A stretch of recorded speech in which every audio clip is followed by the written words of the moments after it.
Dulu ada orang yang punya utang yang lumayan banyak, dan di waktu yang sama dia ditagih oleh beberapa orang. Akhirnya orang ini bingung, kemana dia mau mendapatkan uang untuk membayar hutang-hutangnya yang sejumlah 500 dinar, yang mana uang itu bukan uang yang sedikit. Akhirnya dia pergi ke saudagar kaya. Setelah sampai ke saudagar kaya, dia mengatakan dia mau pinjam uang sejumlah 500 dinar. Si saudagar kaya ini mau memberikan uangnya, tapi sebelumnya dia bertanya, kapan kamu mau membayar hutangmu? Orang ini menjawab, pada tanggal sekian saya akan membayar hutang saya. Akhirnya setelah disepakati tanggal jatuh temponya, si saudagar kaya ini memberikan uang 500 dinar. Kemudian orang ini pulang. Setelah pulang dia melunasi hutang-hutangnya. Tidak tersisa 1 dinar pun di tangannya. Semuanya lunas hutangnya dan dia tidak punya modal, tidak punya uang untuk diputar menjadi modal lagi. Setelah tanggal jatuh tempo, si saudagar kaya ini mencari orang tersebut untuk menagih hutangnya. Kemudian saudagar kaya ini menagih, mana hutangmu? Sekarang sudah jatuh tempo. Maka orang ini menjawab, bahwasanya saya tidak punya uang. Saya bukan niat gak bayar hutang, tapi saya gak punya uang sama sekali. Demi Allah saya gak punya uang untuk membayar hutang kepada kamu. Akhirnya si saudagar kaya ini merasa geram. Dia pun membawa si fulan ini yang pinjam uang pergi ke hakim. Jadi kalau masanya kita saat ini itu, kalau di Indonesia pengadilan gitu. Kemudian dibawalah si fulan itu ke pengadilan sama si saudagar. Saudagar mengadukan kepada hakim bahwasanya si fulan punya utang kepada saya 500 dinar dan sekarang jatuh tempo dia nggak bayar utangnya. Akhirnya si hakim menagih kepada si fulan, fulan, ayo bayar utangmu. Kenapa kamu nggak bayar utangmu?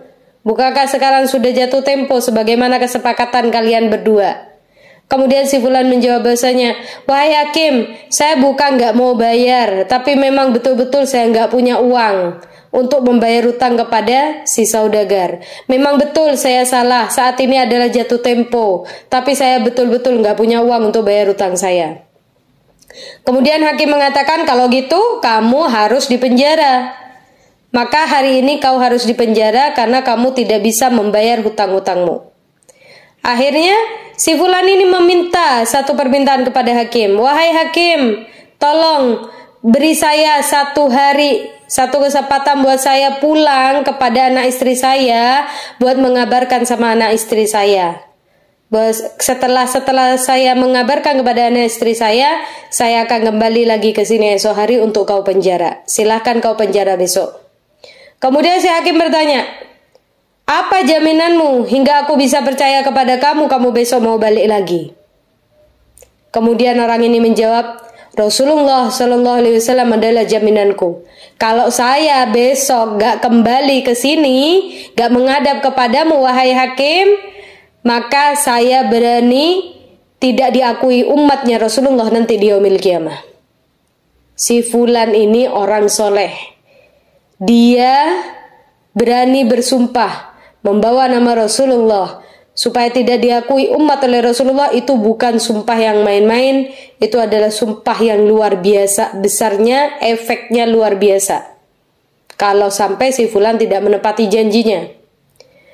Maka si hakim ini, karena si fulan membawa nama Rasulullah, akhirnya si hakim memberi kesempatan kepada dia, oke, besok kamu balik lagi ke sini untuk membayar hutangmu, atau kalau tidak ada ya terpaksa kamu besok di penjara.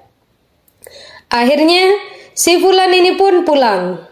Setelah pulang sampai ke rumahnya, si fulan bercerita kepada istrinya, wahai istriku, saya mempunyai utang begini-begini ini tidak bisa bayar. Akhirnya si istri bingung, kok bisa hakim melepaskan kamu? Apa yang sudah kamu katakan? Saya menjaminkan Rasulullah SAW kalau saya besok nggak balik, maka saya berani tidak diakui umat Rasulullah nanti di yaumil qiyamah. Mendengar kisah daripada suaminya, istrinya pun wanita yang solehah. Dia mengatakan pada suaminya, wahai suamiku, Karena engkau sudah menjaminkan Rasulullah, maka ayo kita perbanyak salawat kepada Rasulullah sallallahu alaihi wasallam. Siapa tahu Rasulullah mau membantu kita. Akhirnya si perempuan tadi sama suaminya banyak-banyak bersolawat kepada Rasulullah sallallahu alaihi wasallam, dari mulai pagi, siang, sore sampai malam, sampai tertidur. Keduanya ini sampai tertidur tidak berhenti solawat kepada Rasulullah sallallahu alaihi wasallam. Di saat tertidur, maka si fulan ini mimpi ketemu sama Rasulullah sallallahu alaihi wasallam. Maka dalam mimpinya kata Rasulullah sallallahu alaihi wasallam, "Wahai fulan, besok kamu pergi ke gubernur yang disebut namanya oleh Rasulullah sallallahu alaihi wasallam." Kata Rasulullah, "Kamu besok pergi ke gubernur yang terletak di sini. Kemudian kamu bilang sama si gubernur itu bahwasanya Rasulullah menyuruh kamu untuk melunasi hutangku." Maka apabila si gubernur itu tidak percaya, kata Rasulullah, maka bilangkanlah, sampaikanlah kepada dia bahwasanya si gubernur itu setiap malamnya sholawat kepada Rasulullah 1000 kali. Dan bukti yang kedua, bilang kepada si gubernur, tadi malam engkau bersolawat kepada Rasulullah SAW, tapi kamu bingung, sholawatmu itu udah sampai 1000 apa belum? Maka sampaikan kepada si gubernur bahwasanya sholawatnya sudah pas 1000 jumlahnya, dan sholawatnya dia sampai kepadaku. Setelah bangun daripada tidurnya, maka si fulan ini sebelum menemui hakim, fulan ini pergi ke gubernur yang disebutkan oleh Rasulullah SAW. Setelah dia sampai ke tempat si gubernur tadi, menceritakan bahwasanya dia bermimpi Rasulullah dan Rasulullah meminta si gubernur untuk melunasi hutang si fulan. Kemudian si gubernur bertanya, dari mana saya bisa percaya dengan mimpinya kamu ini? Maksudnya dengan kesaksianmu ini, bahwasanya kamu betul-betul mimpi Rasulullah, kamu betul-betul disuruh Rasulullah ke sini. Dari mana saya bisa percaya? Kemudian si fulan ini mengatakan bahwasanya kata Rasulullah, engkau setiap hari salawat 1000 kali dan salawatmu sampai kepada Rasulullah. Yang kedua, engkau tadi malam salawat 1000 salawat kepada Rasulullah dan engkau bingung udah 1000 apa belum? Kata Rasulullah, udah pas 1000 salawatmu yang tadi malam. Maka si gubernur tadi merasa terperanjat, dia bingung, dia kaget luar biasa, dia bahagia luar biasa karena ternyata salawatnya dia sampai kepada Rasulullah dan Rasulullah kirim salam sama dia untuk melunasi hutangnya si fulan. Berkah si fulan, dia mendapatkan salamnya Rasulullah sallallahu alaihi wasallam. Maka si gubernur ini dari saking senangnya, dia mengambilkan 500 dinar dari Baitul Mal kepada fulan ini untuk membayar hutangnya. Kemudian dia menambahkan 2500 dinar kepada si fulan sebagai hadiah daripada dia, dan itu uang pribadinya si gubernur. Maka pulanglah si fulan ini dengan membawa uang 3000 dinar. Dia pergi ke hakim untuk mempertanggungjawabkan hutangnya dia. Ketika dia sampai ke hakim, maka ketika dia mau membayar hutangnya yang 500 dinar, maka si hakim ini menangis memeluk ini fulan. Wahai fulan, dari tadi saya memang menunggu kamu. Kenapa engkau wahai hakim? Karena kamu saya mimpi Rasulullah sallallahu alaihi wasallam. Kata Rasulullah SAW dalam mimpiku tadi malam, wahai hakim, kalau kamu mau membebaskan hutangnya si fulan, maka aku akan memudahkan urusanmu nanti di akhirat. Aku bakal bantu kamu nanti di akhirat, kata Rasulullah. Maka saat ini saya mau memberikan kamu 500 dinar untuk kamu bisa membayar hutangmu. Kemudian si fulan ini menuju ke rumah si saudagar kaya tadi untuk membayar hutangnya dengan membawa uang 3500 dinar. Ketika dia mau menuju ke rumahnya si saudagar kaya udah nungguin duluan nih di depan pintunya.